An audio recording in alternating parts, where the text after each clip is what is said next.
All right, so there's a lot of buzz recently about stretch-mediated hypertrophy, meaning adding load to a muscle at its most lengthened position. And we know this most likely causes a disproportionate amount of growth to other aspects of lifting, being like the shortest portion of a movement. Some people are jumping off the ship and doing only lengthened partials.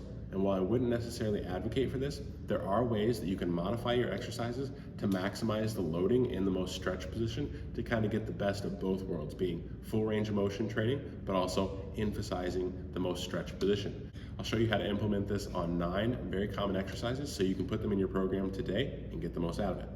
The first exercise that we're going to talk about is the barbell bench press. You run into a little bit of a problem. In the most stretched position, the barbell is physically touching your chest. There are 2 ways to get around this.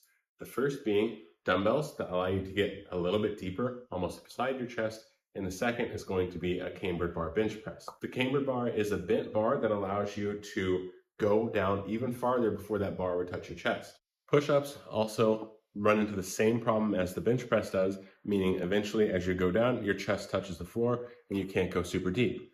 You can solve this problem by doing an elevated push-up, allowing you to go even farther before your chest has to touch the ground. Next, we're going to talk about pull-ups. Some common faults that people have with pull-ups is they cut out the bottom range of motion, so they never let themselves essentially like deep stretch at the bottom. The pulling movements have another unique benefit that's pretty cool. The top portion of the movement we know doesn't grow you nearly as much as the bottom-most stretch position, so you can actually end your sets with lengthened partials. So if you can no longer get your chin to the bar, but you can go up this high, that's still a great rep. Keep going, now you can only get to this high, because every single rep you're still maximizing that deep stretch position. Much of the same things that you can do with a pull-up, you can also do with a cable row, meaning allow it to stretch you forward and then consider ending your sets with some lengthened partials.